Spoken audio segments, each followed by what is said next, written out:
Let me ask you something. After your surgery, did something feel off? Not just sore or tired. Something harder to name. Flat or no drive? Like that version of yourself after surgery wasn't the same one that fell asleep for surgery. You may have mentioned it to your doctor who said it was normal, just give it time. Maybe it did get better. But here's what happens underneath that no one's ever told you. That moment you go under anesthesia, your testosterone drops. And in some men, especially with those opioid painkillers, it drops fast and for long periods of time. So much so that they may start losing muscle mass and even developing some breast tissue. And most of them have no idea why. Their surgeon didn't bring it up, and neither did anyone else. So let me tell you what's actually going on to your body when you go under anesthesia.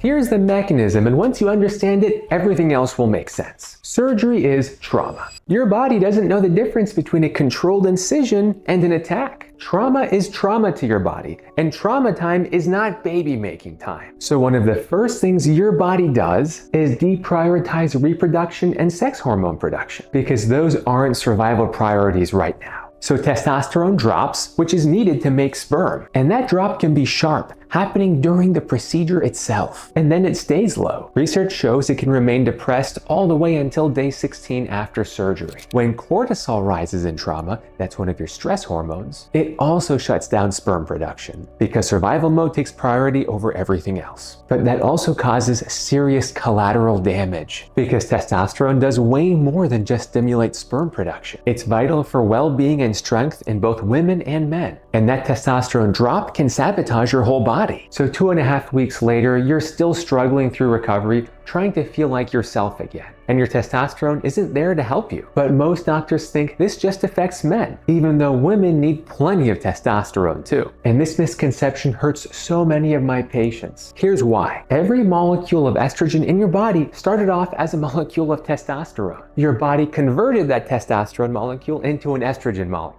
During surgery, that conversion appears to increase. So you've got testosterone falling as it's being converted into more and more estrogen. Only it's not the normal estrogen we usually think of, estradiol, it's the more pro-inflammatory version of estrogen called estrone. It can make men and women feel moody, and it's like a double whammy on your body. Low testosterone, which can be anti-inflammatory sometimes, and higher estrone, which can be pro-inflammatory.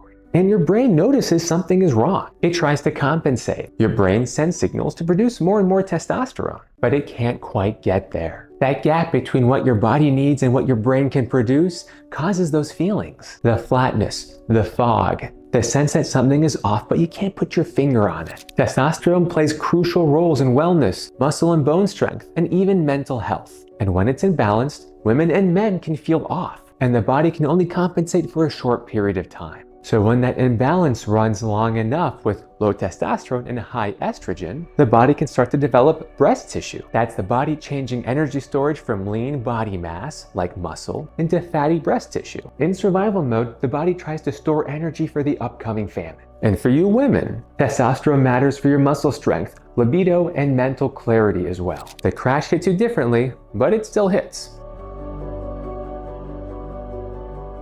Here's something most people don't recognize. The testosterone crash isn't the same for every surgery. A laparoscopic surgery is one thing, like one with a camera that causes minimal tissue trauma. Open heart surgery is something altogether different. The more invasive the operation, the more profound the hormonal disruption, and the longer it takes to recover. In men having cardiac surgery, that drop can be so profound that researchers have a name for it. They call it a driver of acute post-operative frailty. And it's not just about how you feel. Low testosterone after surgery is associated with more complications in men and women. Your hormones aren't separate from your recovery, they're part of it. Now add the opioids. Most post-surgical pain management involves opioid painkillers, at least for a week or two. But opioids suppress testosterone independently of all this. These effects compound on cutting the testosterone. That's why men on longer courses of opioid painkillers are more likely to have the muscle mass losses and the risk of breast tissue development. It's not just one thing. It's surgery plus opioids plus cortisol all compounded over time. It's a signal to store fat, amp up anxiety, and prepare for the next emergency. It's survival mode. So what can you do about this testosterone crash after surgery? Probably more than you think, and probably more than what most doctors tell you, because most doctors don't think about your hormones during surgery recovery. Here's what to do. Number 1 is to discuss opioid painkillers before you have surgery. Ask your anesthesiologist about a multimodal pain plan. Nerve blocks, epidurals, acetaminophen, anti-inflammatories. The goal isn't to not have pain relief. It's to use options that don't contribute to the hormone crash. This is a standard conversation that your anesthesiologist should welcome having before you go under. Number 2 is to walk as soon as you're able to. Movement is one of the most direct ways to support testosterone recovery. It counteracts muscle breakdown, which ordinarily accelerates when testosterone is low. Even short, slow walks in the first few days matters more than most people realize. Bed rest is often counterproductive, so definitely discuss this with your surgeon ahead of time to be prepared. Number 3 is to get protein in early. Testosterone recovery needs protein building blocks, so increasing protein intake isn't just about lean body mass. It's about giving your hormone system the fuel it needs to come back online. And protein requirements are higher post-op than pre-op because your body needs to recover. So discuss your specific protein intake with your surgeon before surgery. It can easily exceed 75 grams of protein a day, but always talk with your doctor first to find the right level for you. Next is to protect your sleep,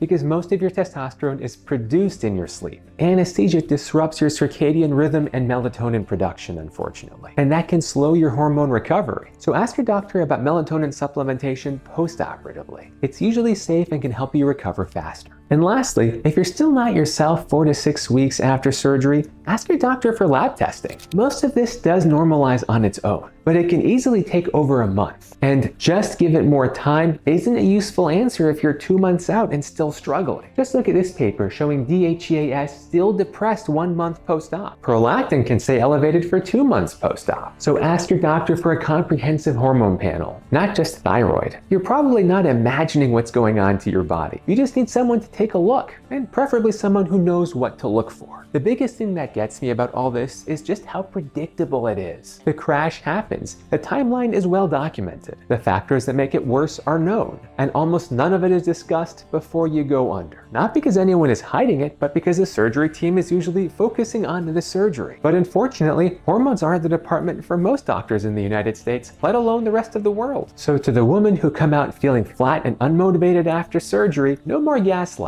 You can measure this objectively. And to the men coming out of procedures feeling like a different version of themselves, now you know one of the possible reasons. And this can be so validating for men and women who notice changes in their body that no one had connected the dots to before. So if you're having surgery or are on the other side of it, you know what questions to ask your doctor. Now what about women's hormones during surgery? You might want to watch this video about the untold story of women's health in the operating room. And to learn more about my approach to balancing hormones, visit my San Francisco clinic's website at www.claris-health.com. If something like this has happened to you and you never got an answer, let me know in the comments below. I read them, and so do thousands of others who can learn from your experience. Remember to hit that like button and subscribe to keep up with all of my medical content. And don't forget that you have more power over your health than you've probably ever been told.